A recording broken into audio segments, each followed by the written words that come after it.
Good morning. Today is Thursday, February 9th, 2023, and welcome to UNN. I'm James. And I'm Harper, and here are today's top headlines. Today is Class Picture Day. But do you know how class pictures began? The first 3D printed two-story house has been built in Texas. Now we're going to go to Cameron with today's lunch menu.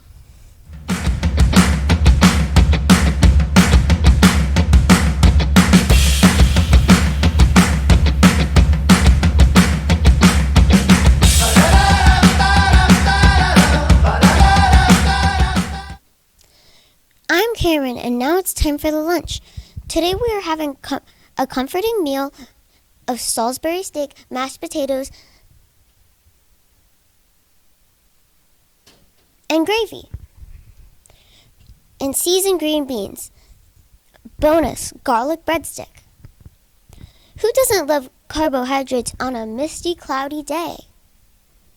You could also have a protein kit.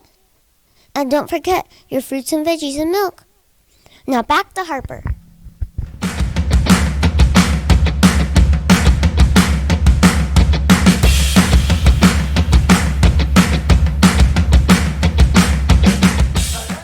Thanks, Cameron. Getting your personal picture taken at school is one thing. You get dressed up nice, you try to keep your clothes clean, and you try to smile nice so you don't look goofy. But class pictures are totally a different experience. You might stay neat and tidy, but what about your classmates? You might have your nicest smile on, but what if the person next to you is about to sneeze? Class pictures are a group effort. Everyone has to work together to create a nice memory. But how did the idea for class pictures begin? School Photographers of America has done lots of research with National Archives and has come up to the solution that the first organized company to formally take class pictures traces back to 1922. That means there might be some class pictures taken before that, but there weren't regular things that happened in schools until the early 1920s. The story goes that a man who worked at Wilson Magazine Company, a camera company, was really good friends with the superintendent of the Philadelphia public school system. A superintendent is the person in charge of all the schools in the area. Ours is Mr. Kennedy. You might meet him sometime. The school superintendent asked his buddy Wilson for a favor. He said his schools were making folders for student records, and his principals realized they really wanted a picture to go in the file so they could remember what each child looked like to ensure they were discussing the correct ones. The friend told the superintendent, absolutely, as long as he could sell them to the parents to help pay for the service. The story spread and they started to sell schools on the concept of taking student pictures while giving parents the option of purchasing one for 10 cents and 6 pictures for 50 cents. After learning of the huge interest in success, J.E. Strawbridge, who was actually a farmer, not a photographer, left farming immediately to become a photographer, and within a year started his own business in Durham, North Carolina. He formed Strawbridge Studios, Inc. in 1923, when he focused on taking classroom pictures and fall portraits in schools across the Southeast. And that's the same company taking your pictures today. When you think of 3D printing, you may think of small objects, but 3 companies are working together to print something much bigger. They're using a giant 3D printer to create what they say is the first two-story 3D printed house in the U.S. Usually, 3D printing involves a machine building something by putting down many layers of a material, often hot plastic.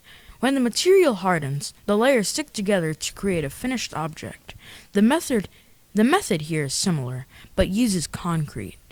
3D printing has been around for a while, but until recently, it hasn't been used much in the U.S. for building houses.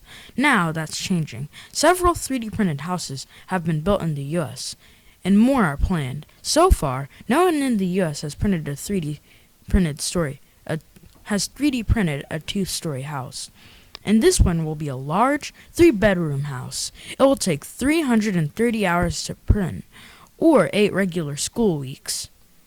3D printed concrete houses are stronger and hold up much better in serious storms than houses built with wood.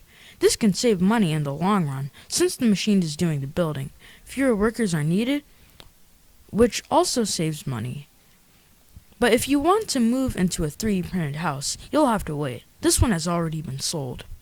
And now to Cameron with today's weather.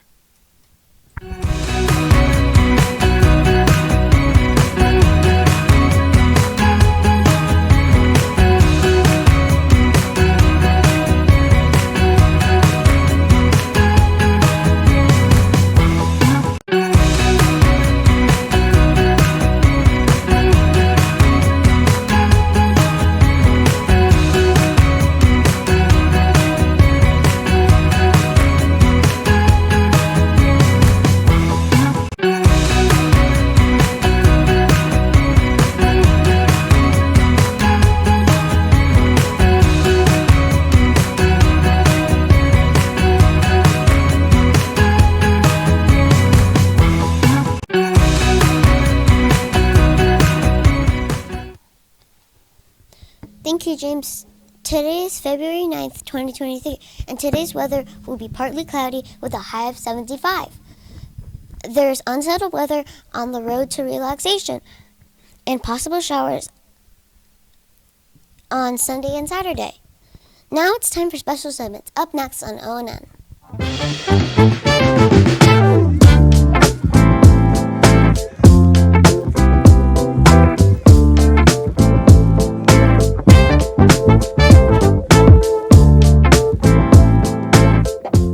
Miss Singleton, we're rolling. Miss Singleton, we're on camera. I'm sorry, guys.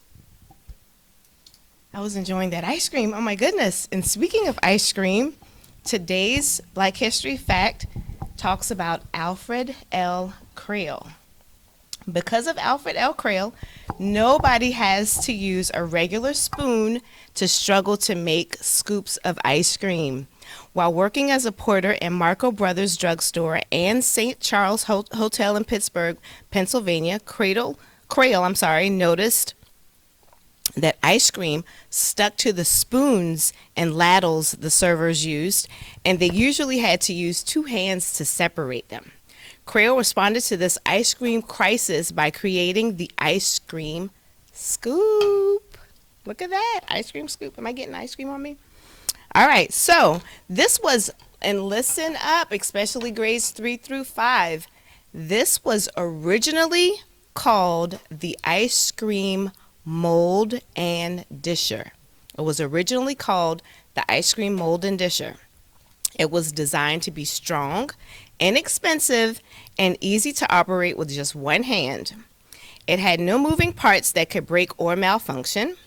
On February 2nd, 1897, 32-year-old Crail applied for and received patent number 576,395. He was the first African American in Pittsburgh to receive a patent. Now, although he became a very influential business owner, he never became famous for his ice cream scoop invention. The one-handed quick-release mechanical device spread so wildly and so quickly that people soon forgot where it even came from. But he is known now today, and guess what? I think I'm going to go back and enjoy some ice. Oh, wait, I have to do questions, don't I? I'm so ready to get in this ice cream, y'all. I'm sorry. K through 2, true or false? I hope you were listening. True or false, K through 2? Alfred L. Crail is the inventor of strawberry ice cream, like the one that I'm eating. Can I take a little piece right now, Vera? Is that okay? That's my favorite flavor. Sorry, guys. K through 2. Alfred L. Crail is the inventor of strawberry ice cream. Is that true or false? Is that what you heard me read about?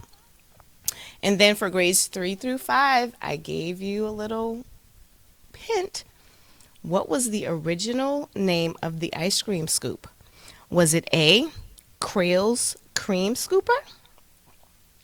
Was it B, the ice cream mold and disher? Or was it C, the spoon scooper? As you think about it, let me take another little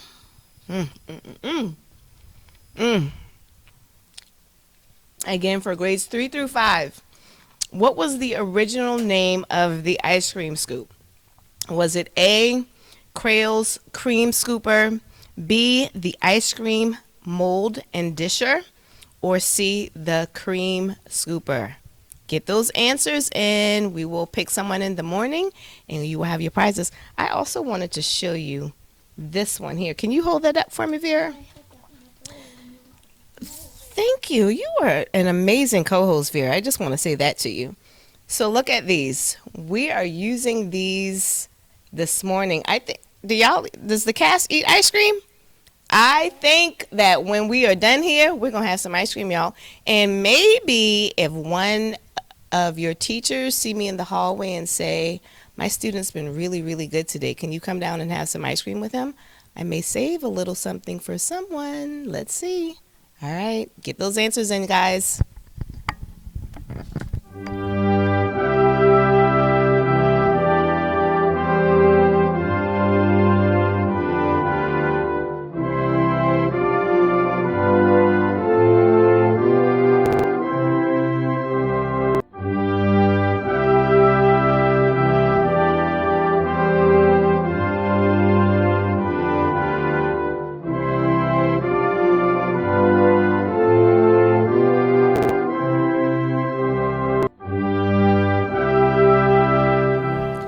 I'm Bella, and please stand for today's Pledge of Allegiance. I pledge allegiance to the flag of the United States of America and to the republic for which it stands, one nation, under God, indivisible, with liberty and justice for all. Please remain standing for the moment of silence.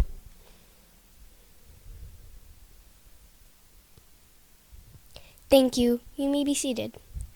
Now, let's get today's two very special birthdays today. Steele Miller and 2M, and our very own weather girl, Cameron Molina. Come to the library to get your birthday pencil. Cameron, come in. Say hi, Cameron.